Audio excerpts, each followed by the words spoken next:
Salut à toute la communauté YouTube, c'est de la part de Meted TV et Longado Paul David. Je viens aujourd'hui vous inviter à vous abonner et à activer la cloche de notification pour ne rien manquer lors de nos mises à ligne et de nos publications. C'est une chaîne YouTube sur laquelle vous retrouverez la rubrique des prédications, des enseignements, divertissements musical dans le Christ et ainsi plusieurs autres œuvres de miracles accomplies par le Seigneur Jésus-Christ au travers du ministère de l'homme de Dieu. Que le Seigneur vous bénisse. Abonnez-vous et surtout activez la cloche de notification. Alléluia. Bien-aimés dans les Seigneurs, aujourd'hui je viens avec un message d'encouragement. Un message qui va t'encourager. Un message où tu vas dire, je peux encore espérer. Nous allons lire la parole de Dieu dans Joël chapitre 2, le verset 25 jusqu'au verset 27. La Bible dit, je vous restituerai. Dans d'autres versions on dit, je vous remplacerai. Je vous restituerai les années qu'ont dévoré la sauterelle, les grillons, les criquets et la chenille. Ma grande armée que j'avais envoyée contre vous. Vous mangerez, vous vous rassasierez et vous louerez le nom de l'Éternel, votre Dieu, qui aura fait des miracles pour vous. Et mon peuple ne sera plus jamais dans la honte. 27. Vous reconnaîtrez que moi, je suis au milieu d'Israël, moi, l'Éternel, votre Dieu, et qu'il n'y en a point d'autre, et mon peuple ne sera plus jamais dans la honte. Lorsque vous écoutez ce message, Oyoza émission Tolonacé. Tolonacé, c'est une émission de prière. Tolonacé, c'est une émission de miracles. Tolonacé, c'est une émission Yabatu Oyobazana Katina confusion. Rien ne va. Et loko izo simba izate. Na luki na monite. Yangona na yena Tolonacé. Bien aimé. Na lingina prière oyo ka parole ya consolation comme mayo na katina prière. Bible zoloba, je remplacerai, alléluia. Je vous remplacerai les choses qui ont été dévorées par les sauterelles. Ezana mutu baye sengo, baye kimia, baye mbongo, baye sengo musala, baye mubali, baye biloko. Bien aimé, la Bible dit ceci, je vous remplacerai. Vous savez, quand on parle de remplacement, il y a une étape à Souka. Dieu va remplacer. Nzambe oyozo bonde la butuna moyi. Je suis venu t'encourager aujourd'hui na Tolonacé. Avant to kota na kati na mabondeli. Avant to fuka mato ebisa Nzambe Yesu. Prière oyo to yende na makolo na yo. Nzambe telema. Na Tolonacé to telemisaka Nzambe. Na Tolonacé to ebisaka Nzambe papa telema pona prière lelo. Na Tolonacé to ebisaka Nzambe lokola Jabet azo comprendre que malheur oyezo ya na koti na confusion soni nini na zolatisa manzoto. La honte ezo couvrir nga, ezo couvrir vinanga pasi na motema. Bien aimé, na lingi tango ozo bondela ozo ebisa Nzambe na Tolonacé za prière. Bien aimé, zwata na yo inerdita na mabondeli na Tolonacé. Banda ko ebisa Nzambe papa la muka. Banda ko ebisa Nzambe papa ko lalate. Elongo na passer ilunga de porte ozo kota prière. Tolonacé za prière na prière. Nazo exhorter muketo zo bondela. Nazo loba muketo zo bondela. Na lingi yo nanga to kota na mozindo mabondeli. Banda ko ebisa Nzambe merci. Banda ko ebisa Nzambe na prière lelo na mona loboko na yo. Na simba eloko na nga. Ba yibanga eloko. Lelo na zana isusu eloko te. Na komi ko zanga kimia. Prière na nga Nzambe. Nzambe atelema na vi na nga. La Bible dit je vous remplacerai. Nzambe yaka ko remplacer Nzambe. Bien aimé, on komi déjà na retard à vie. Ko lobate na kende ko luka soko luki ko zo retard. Ebisa Nzambe remplace ce qu'on a volé. Remplace ce qu'on a volé par les sauterelles. Remplace ce qu'on a volé par la gaza. âme remplace na nzela prière lelo lorsque ozo bondela ozo ebisa nzambe na yebite bazwa yanga nini na yebite nini na bungisa na yebite nini kenda musika mais na prière lelo nazo kanga makaka na lelo ba nzambe lobi je vous remplacerai ce qui vous a été dévoré lingi nini ba yiba bazwa ba botola mais na prière lelo ebisa nzambe remplace na lingi na lela lisusu te ezaba tumususu onte latanzoto na bango. J'aime beaucoup Jérémie dans Lamentation chapitre 5 à Zoloba. Enlève-moi l'opprobre soni. Na ozala na kimia te bato bazomona nga baotuna wapi nzambe naye. Bato bazomona nga bazoloba yepe asambelaka. Bato bazomotela nga bazotuna ke no eske nzambe na sala nini depuis abanda tongo poko na oluka nzambe loko ya malonga ezate. Bien aimé na émission oya tolo na se tango zolandanga yaka déjà position ya malamu. Tango zolandanga yo zo yokanga kaka me banda déjà prière. Ozo yokanga na mzela mabondeli. Jérémie est en train de dire à l'Éternel pourquoi ma souffrance est si continuelle. Peut-être yo pezo mutuna pona nini yanga izo continue boy. Pona nini pasi ya boy. Pona nini niveau ona komi ya boy nzambe. Pona nini na komi na niveau ona ozanga tina transport nzambe. Pona nini nzambe ta bilamba na uko kalisusu te nzambe na komi ko bima irresponsable. Et loko mususu nazo sala ngote nzambe telema. Bien aimé, omoni tolo na seza prière ya mabondeli ya kotelema.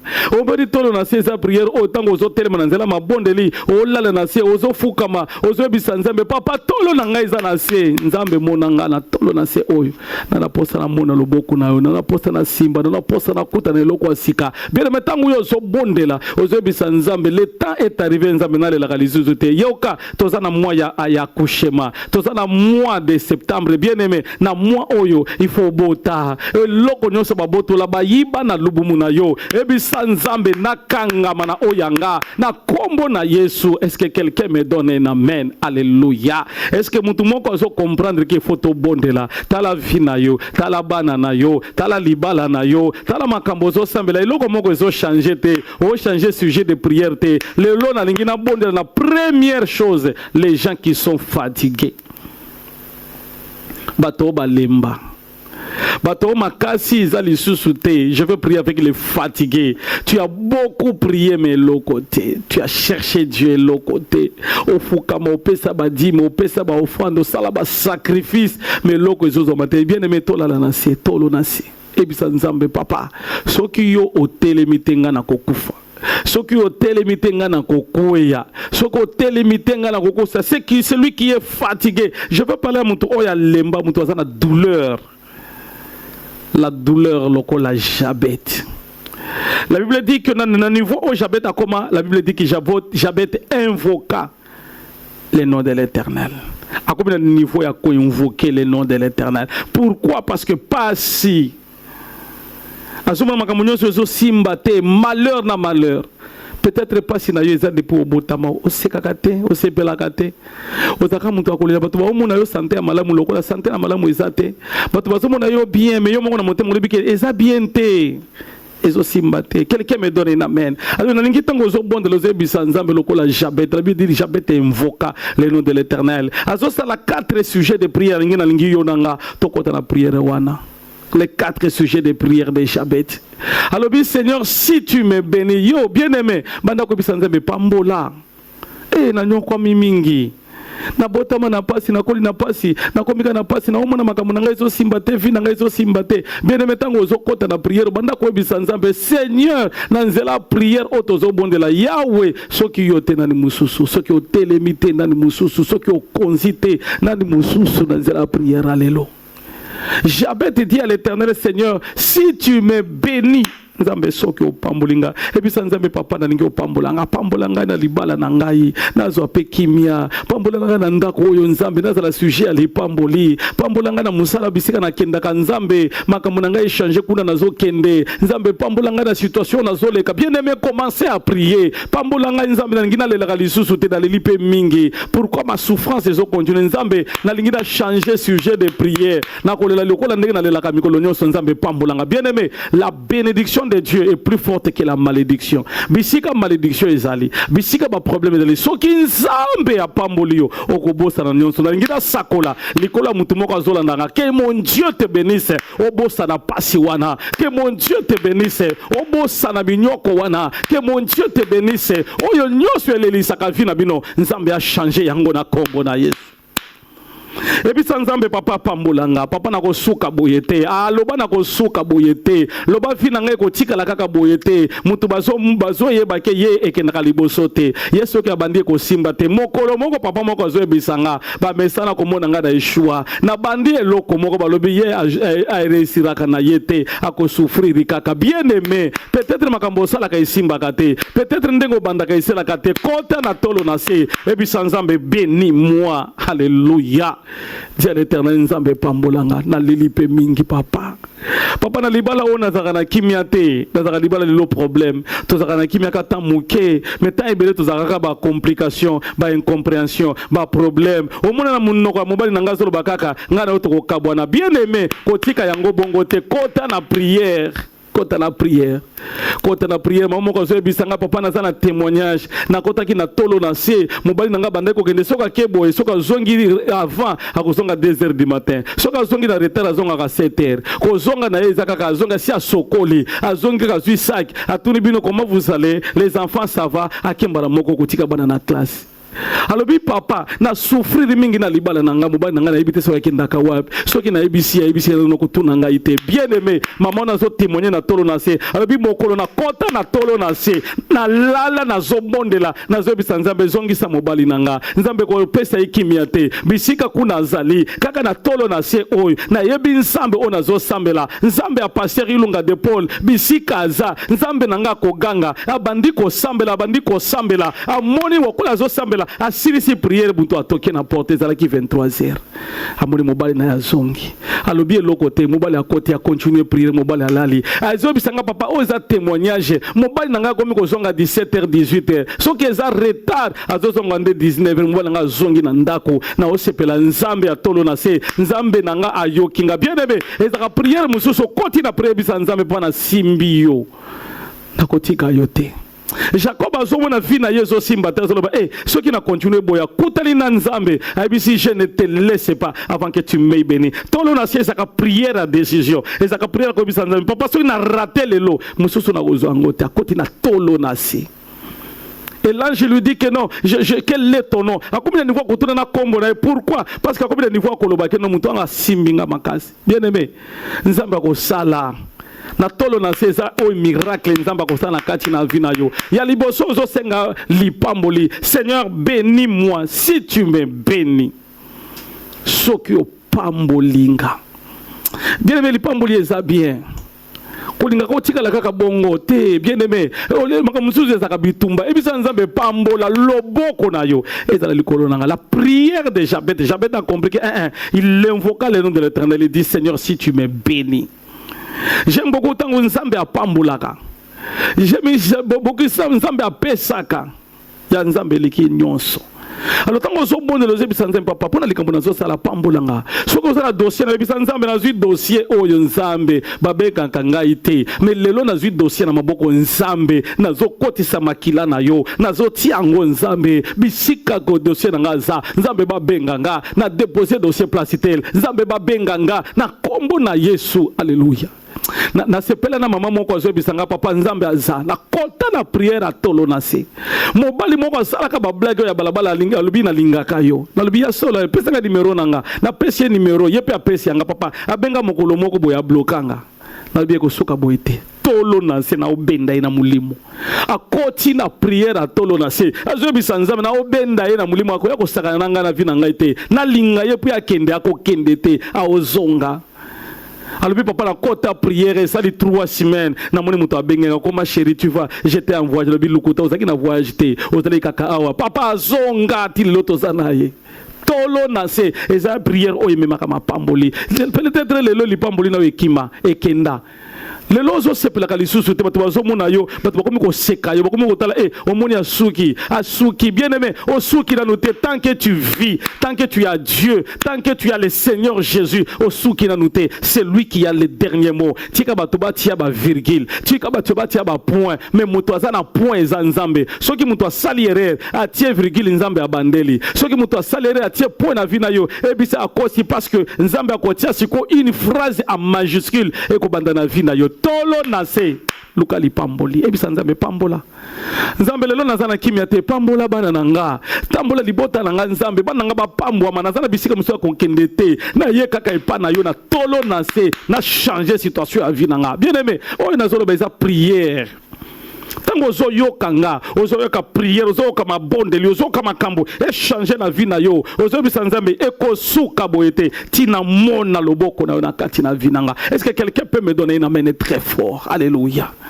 Na tolo na se la première des choses senga nzambe pambola papa pambola bana pambola libota nanga pambola mobali nanga ndenga bimaka na tongo kozonga na poko nzambe azonga na eloko moko nzambe na musala bisika zokende azwa promotion nzambe na nenga zobula nzambe mona ye na ndenga zokende koteka nzambe mona ye ozebisa nzambe ngana so lala na tolo na se nzambe ngana teka ka mapa ngana teka ka ba orange nzambe na teka ka ba légumes papa na teka ka ba sucre na tolo na se nzambe o afulikisaka nzambe changer situation nanga webi na tolo na se nzambe alamusaka ate eloko ezalaki ya kolala. Alléluia. Ebisa nzambe lamuka kolala te papa parce que fina ngai nazikomi komi na suka lelo maya miso zotanga kaka nazaka muta kolela kalelaka nazotuna nzambe nini mokolo moko mama moko azolanda tolo na selo bi papa nazolela kaka na olanda ba sujet de prière mai na miso ezokita na otuna nzambe nasali nini nasali pe bango nini na komika muntu ya mawa na quartier nzambe ba opesa ngali susu valeur te po ba omona vie na ngai za pasi vie na ngai koza minyoko nzambe nasali bango nini tolo na se epesa ngai esengo ya kobondela bien aimé webi na situation soko moni makambo komiko ya makasi kota na tolo na se maman nazo bisanga le papa na vie na ngai échanger na nzela ba prière oyo vie na ngai ezwi dimension mususu bien aimé omoni soki okomi na situation oyo kota na tolo na se ebisa nzambe lamuka kolala te soko lali na kokufa bato baoluka nga baboma nga baza ebele baokota réunion na bango nyonso toboma ye tosala ye mabe totia ye na se mutu na ezobima tosala nini tokweyisa ye bien aimé soki okomprendre prière ote nzambe po yebisa nzambe papa telema na vie na nga soko lali na kokufa bayekoli bazoyebisa Jésus Seigneur.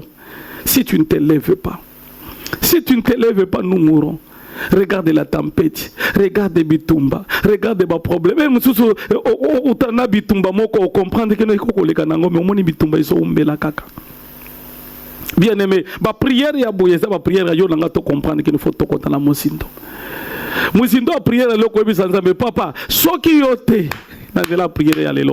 Eloko moko te ko salema na vinanga tolo na se eza prière oyo nzambe alongola soni kika nzambe nanga longola soni ya vina yo tika nzambe nanga longola ndengo ozolela nzambe apangusa ma miso na yo yo peut changer pe sujet de prière na mois ya septembre oyo nzambe na lola nzambe oyo benganga nzambe oyo zo utiliser nga je déclare sur toi que ta situation change que ta vie change makambo na yo et changer lelo na kombo na Yesu. Quelqu'un me donne un amen. Alléluia. Tolo na se eza situation moko monike nzambe yanga eumbeli bato babala na balisa na kenda ba fete na komena niveau moko na soni lisusu ko kende ko beta matolo na ba fete ya bato po yeso simba kali susu te ba mesana ko ebake ya wana babala kaete ba mesana ko mona ba échec nanga première chose na tolo na se ebisa nzambe Seigneur bénis-moi. Si tu me bénis, alléluia. La deuxième des choses, étends mes limites. Si tu étends de mes limites, alléluia. Et jamais tu as compris que nous sommes limités. Nous sommes limités. Nous sommes limités. Fufu. Donc, on s'est dit lipa esili. Olali. Le loso likamwe comme na libota mutu azate. Le problème est comme les libota tout le bateau cotisé $1000 mutu azate.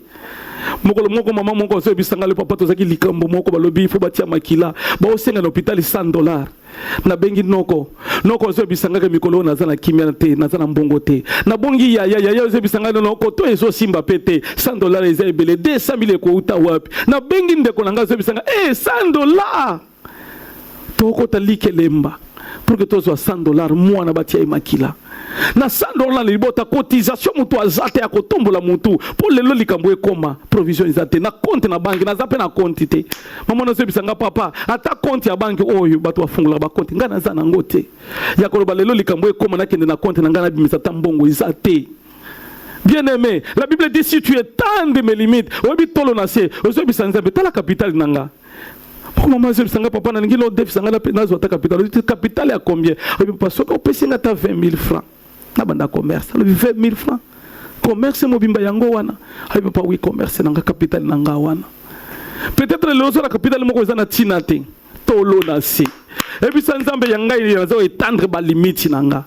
Na kende musika bien aimé, je déclare au nom de Jésus, bisika nyoso à côté lema. Nzambe nanga ozo kende musika au nom puissant de Jésus. Tango nazo déclarer yo loba na yambi yanga. Tolo na se. Kobela oyeko sila mokolo nini nazabe nazobela kaka maladie qui c'est chaque jour bien aimé kotana nini na tolo nasi. Est-ce que quelqu'un peut me donner un amen? Ça c'est le deuxième sujet de prière dans la tolo nasi bien aimé. Tant qu'on comprendre que non, il va remplacer étendre mes limites. Troisième prière de Jabet Azobi Sanzambe, si ta main est avec moi. Soki kaka loboko na izananga nzambe soki nazana yo bien aimé okoko zanga nyoso kozanga nzambe te okoko zanga mbongo kozanga nzambe te okoko zanga libala kozanga nzambe te okoko zanga pe musala kozanga nzambe te ebisa nzambe soki loboko na yo izananga si ta main est avec moi ma vie va changer si ta main est avec moi ma vie sera restaurée si ta main est avec moi nyonso nanga iko changer yango na ngina kati na prière banda ko ebisa nzambe papa zala nanga zala na bana nanga zala na libota nanga zala na santé nanga zala na nyonso nanga papa na komi ko lemba na zana mususu te vinanga pasi vinanga minyoko nazo kende wapi lola itika la polele yawe zala nanga nzambe zala na libota nanga zala na bana nanga kota na prière banda ko ebisa nzambe loboko na yo ezala pembeni nanga ezala pembeni na libota nanga na mona loboko na yo na mona makambo eko simba na nzela ya kombo na Yesu. Alléluia. Est-ce que quelqu'un est en train de comprendre le message? Tolo nasi, si ta main est avec moi. Si ta main est avec moi, nzambe kotika ngai te na kokoya. Et puis ça nzambe na kotika ngai te na kokoya, soko tiki ngai na kokoya. Soko tiki ngai bato bakoseka ngai. Nzambe soki otiki ngai bato bakoseka nde kombo na yo bakotuna ya salela ka nzambe ya sambela ka ya yembaka ya za protocole ya saboye pona nini boye ya sambela ka mingi butumo bimba zo ka mongongo na ngai na zo belela Yesu nzambe telema. Na tolo na sebisa nzambe 100 mètres na ndaku nanga 100 mètres ndoki apumbwa te azana ndaku nanga ko pumbwa te azana libota nanga ko bima te soka mesana ko bima lelo na tolo na se nzambe na kangi les 4 coins de la maison nzambe si ta main est avec moi soki le boko na yo ezananga. Quatrième sujet de prière pour terminer avant que na tika yo ta ya kokota na prière à supplication Jabet azo ebisa nzambe si tu éloignes loin de moi la souffrance passe. Et lelo bazo bela ba tension lelo et bien bazo ba hypertension lelo et bien bazo problème à monter ma pasi azo zanga kimia non so na papa moko azo bisanga papa na zana kimia te na la kate butu mobimba musala esila kingai ifuna futa ndako bana ifo batanga lelo bazonga ta na rentrée scolaire te bana même sous bazo lata uniforme bazo kende classe yanga bazo kende te na otala kutu ta rentrée scolaire na otala ndako ya batu musala esila na kimia te bato ba olala la butunga na zolala te na zana salon na zotala na otala titongo pongi zo ya te so na sali effort na la mena olala te ta se retrouver puis na ngai za soni malheur mo musuzu yaka c'est le malheur o ko moto na nzambe pona nini ngai pourquoi mo musuzu bazo sambela pete baza bien mo musuzu baluka kayo pete be baza bien Bon mosusu bayebaka yo te mais baso sepela ngai na ba prière na ngai nzambe tolo na se changer la situation. La Bible dit il va faire la différence. Il va faire la différence entre ceux-là qui servent Dieu et ceux-là qui ne le servent pas. Il va faire la différence entre les méchants. Il va faire la différence. Nzamba ko salela yo différence ya makambo ezoleka na kati na vie na yo. On a l'ingina rassuré yo, dans la prière yo, na kati na mabondele ya tolo la se, commence à dire à l'Éternel, nzambe nga na ko souffrir te na masumu ba papa nanga, na ko souffrir te na masumu ba koko nanga, na ko souffrir te na masumu ba ndeko nanga o basala mbeba, nga na ko souffrir nango te nzambe kota likambo nanga. Webi na tolo na se, eza ba prière to kota na psaume 35. Yeso yo. Na psaume 35 eza makambo tango ezoya ozokota na prière na psaume 35 yo muto ozolandanga ya landa pe luka bible na yo tango nga nazoloba yo pe konde kende pe na psaume 35 na lingi tozotanga elongo na yo nazo chite pour que nga na yo tokota na prière okota na prière bisa nzambe papa na batolo na se na nga na mona bikamwa na batolo na sa na mona makambo ya minene ko salemanga yoka ndenge David azoloba Éternel attaque ceux qui m'attaquent combat ceux qui me combattent tolo na se ko bundate e bisa nzambe kota bitumba na ngai papa na ngina bundate Éternel attaque yo bunda na place nanga banda ko ebisa nzambe papa na okotisa yo na bitumba nanga na okotisa yo na situation oyebi pasi nanga nzambe avant na sambela oyebi yango ata avant na fongola monoko nanga nzambe yo oyebi yango papa kota bitumba nanga yoka le verset de Bible lobi saisis les petits et les grands boucliers tozana banguna mususu baza minene banguna mike ebisa nzambe naba oba jeya naba oya mike nzambe yo moko zwa likambo yango na maboko papa ngana kokota bitumba na lisusu na tolo na se ko bundate tika nzambe abundela ya bitumba quelqu'un me donne un amen. Bible zoloba élève-toi pour me secourir ebisa nzambe papa au secours papa ngamo na okokate papa nazo senga au secours na kati na vinanga trois ezoloba nini elobi brandis la lance et les javelots contre mes persécuteurs. Dis à mon âme ton salut c'est moi. Qu'il soit honteux et confus ceux qui en veulent à ma vie. Et puis ça nzambe balati sama soni. Bato balinga kanga ite nzambe bayoka soni. Bayoka soni ndenge ko salela nga nzambe. Bayoka soni ndenge ko pesa nga mwana. Bayoka soni ndenge ko bikisa ngai. Bayoka soni ndenge ko fungola visa na ngai nzambe. Bayoka soni ndenge ko pesa nga santé ya malamu. Bayoka soni ndenge na ko banda musala. Bayoka soni bayeba ke ya solo nazana yo nzambe. Alléluia. Qu'il soit confus, qu'il recule et qu'il rougisse, c'est ce qui médite mon malheur. Et ça va tout baso kanisa okufa lelo. Okende atalelo bakunda yo talelo. Libala ekufa talelo. Ba loba keno so ba oki bakelele na ndako balobi azui. Nzambe kotika bango te babeta tolo nzambe na tolo na se na tana poso yo telema na kati na vie na ngai. Alléluia. Qu'il soit comme de la paille emportée par les vents et que l'ange de l'Éternel le chasse. Que les routes soient ténébreuses et glissantes nzambe. Route na bango ezala mulili.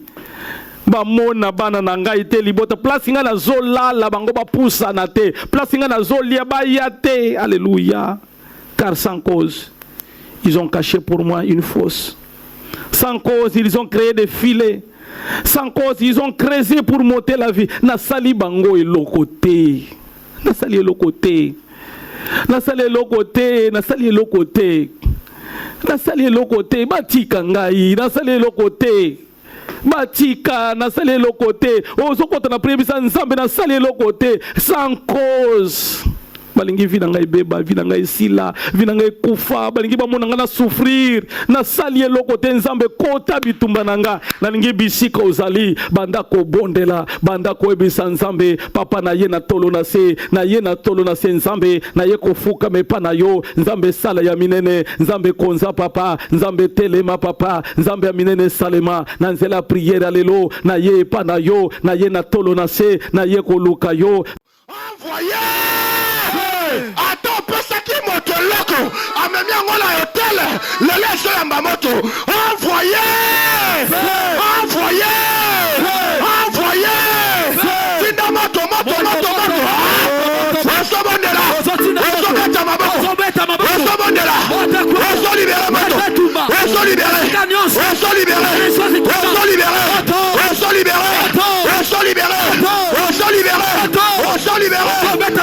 libéré. Ozo libéré. Moto.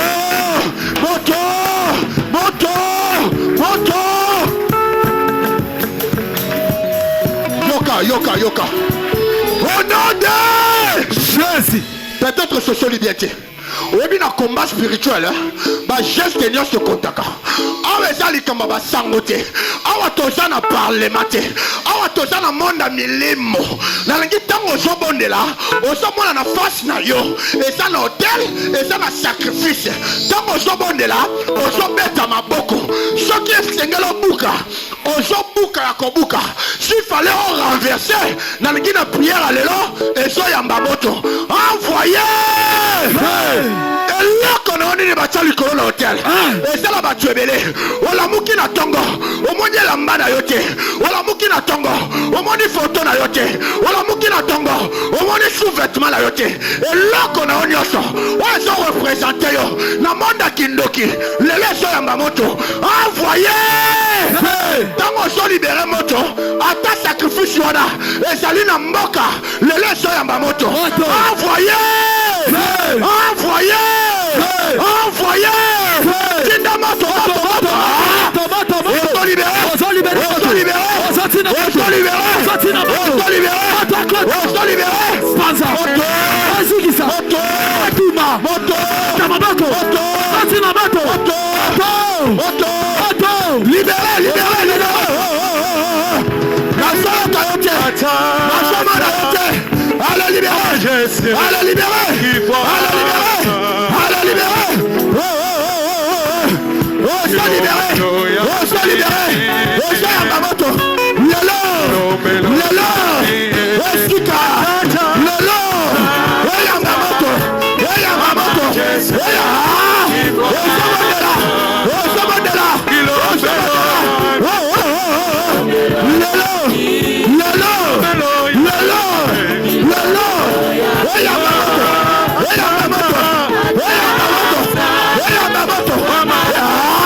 avant de quoi l'homme est fort, dans le guide quoi ça liboso hôtel. Oyabi hôtel, basa kala kalangote. Hôtel ezali kamero za mosala nzambe. Okoki ko sala mosala nzambe. Soki libota le sala hôtel, yeba ko hôtel ko réclamer yo. Dans le guide tango zo libérer moto. Ozo bisa nzambe. Hôtel nyonso. Ozali ko représenter famille nanga. Ozali ko représenter vie nanga. Lele zo yamba moto. Envoyez! Yoka, oyebi hôtel, et ça la kalaba ministre partout. Bakoki kotia hôtel na village, mais yo na Kisasa, osa contrôler. Kosakala na hôtel était. Hôtel, bakoki kotonga mona sena mai. Bakoki kotia ngo likola nzete. Tango so libéré moto, zala na kanda molimo. Oyebi sanzambe. Sika nyonso, batonga hôtel, ya famille nanga, ya vie nanga, lelo so yamba moto. Envoyez! Envoyez! Envoyez! Tinda moto.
Ntango mataki ngomba.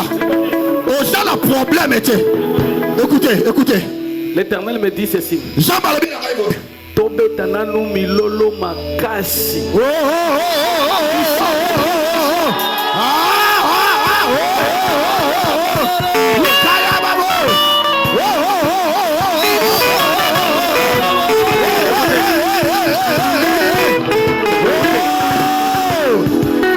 Arrange un peu mon micro.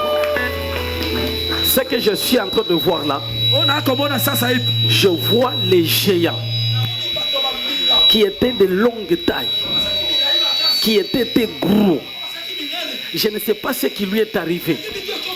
Pendant que je le vois, il tombe par terre.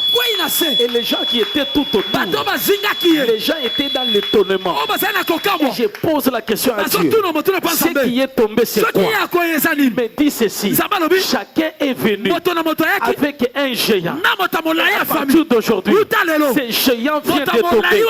Alors Dieu me dit, pour manifester la gloire, Milolo Nayo, Makelele Nayo, Maboko Nayo, c'est juste pour dire merci à Dieu.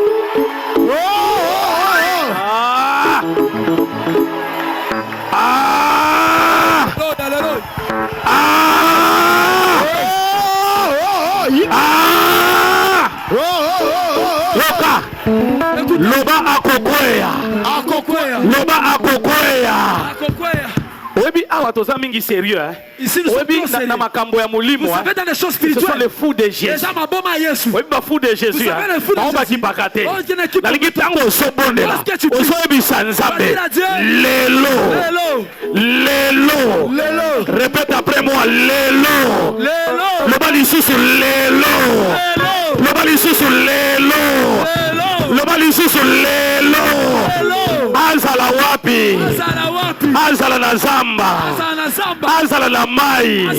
Lelo. Nazotinda moto. Nalingi moto zotinda. Otinda 3 fois. Ya liboso. Vie à l'éternel. Moto oyo. Koti na libota na. Soki na nzela wana. Moko aza akotelema. Asoko ya lelo. Asoko ya lelo. Je voulais que tu pries bien. Parce qu'il y a des choses qui vont arriver. Juste après cette prière. Maman, l'Éternel me dit ceci. Pendant que vous êtes là debout, je vois les choses se passer dans votre vie. Vous êtes venu avec une mission. Et Dieu vient de répondre à ton problème. Parce que c'est un problème qui date des années. Ça n'a pas commencé aujourd'hui. Ça a pris beaucoup d'années. Pendant que je parlais, je vois la chose sortir. Et Dieu me dit, à cause de cette prière, toi tu es délivré. Ta famille est délivrée. Cette prière, c'est seulement ta prière. Je t'ai mis par terre. Dieu vient de te relever. À cause de cette prière. Quand tu commences à prier, tu constates que prière à l'élo.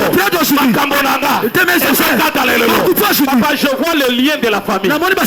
C'était en train de vous lier. Et le monde de ténèbres préparait un problème. Et pendant que je parle, je vois ces liens-là. Vient de se développer. Et Dieu me dit, au lieu que le problème arrive, ça ne sera pas le problème, mais ça sera la victoire.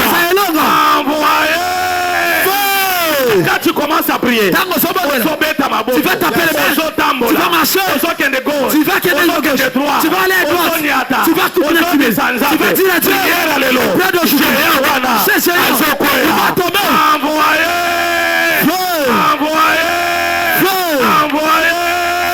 Maintenant on met ta main au sobonde là.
zamba lelo nazopanza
Écoutez, Dieu me dit ceci.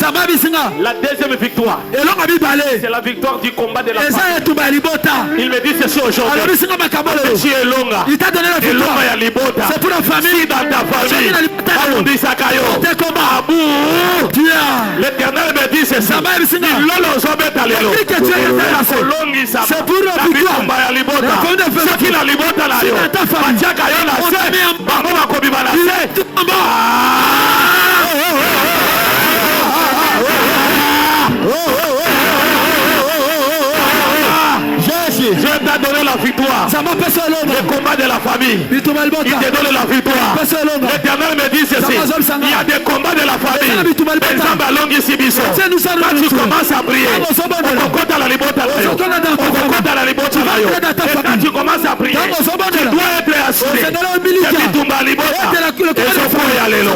Quelqu'un me donne la main.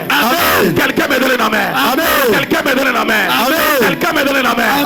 Quelqu'un me donne la main. Lelo bitumba nyonso ya libota nanga ya sante nanga lelo nazotinda moto nazobebisa olode banakobonda lozo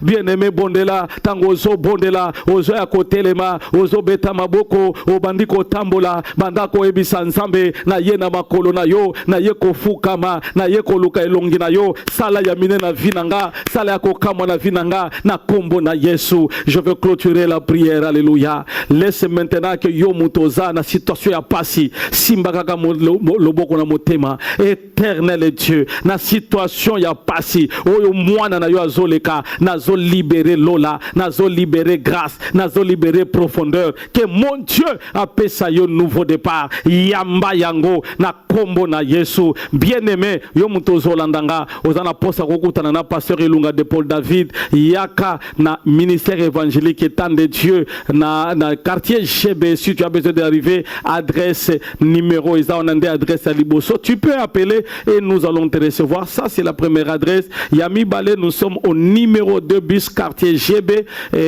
rond-point Sosimat et Simayaka américain. Soyez les bienvenus. Je reçois chaque mercredi, si tu as besoin de me voir de 8h à 14h, tu vas me trouver. C'est gratuit. Tu as besoin de venir. Yaka Nzambepe à Kopambolayo. Si tu as besoin de participer à la culte Nabiso, chaque mardi, vendredi, de 16h à 19h, dimanche, de 8h, de 9h jusqu'à 12h, nous sommes là à l'église évangélique. Le temps de Dieu n'est pas le temps des hommes. Nzambe nanga Pambolayo. Ozana posa komatana ngomba. Chaque lundi, namataka ngomba ya Kimwenza Gare, côté à Cité Verte, au Leki chez les boss, au commune Gare, ya Kimwenza, et puis tu viens na site Temps de Dieu, na ngomba ya Kabi. Nzambe nanga Apambolayo, na kombo na Yesu Christo. Amen. Salut à toute la communauté YouTube. C'est de la part de Metet TV et l'oncle de Paul David. Je viens aujourd'hui vous inviter à vous abonner et à activer la cloche de notification pour ne rien manquer lors de nos mises à ligne et de nos publications. C'est une chaîne YouTube sur laquelle vous retrouverez la rubrique des prédications, des enseignements, divertissements musicaux dans le Christ et ainsi plusieurs autres œuvres de miracles accomplies par le Seigneur Jésus-Christ au travers du ministère de l'homme de Dieu. Que le Seigneur vous bénisse. Abonnez-vous et surtout activez la cloche de notification.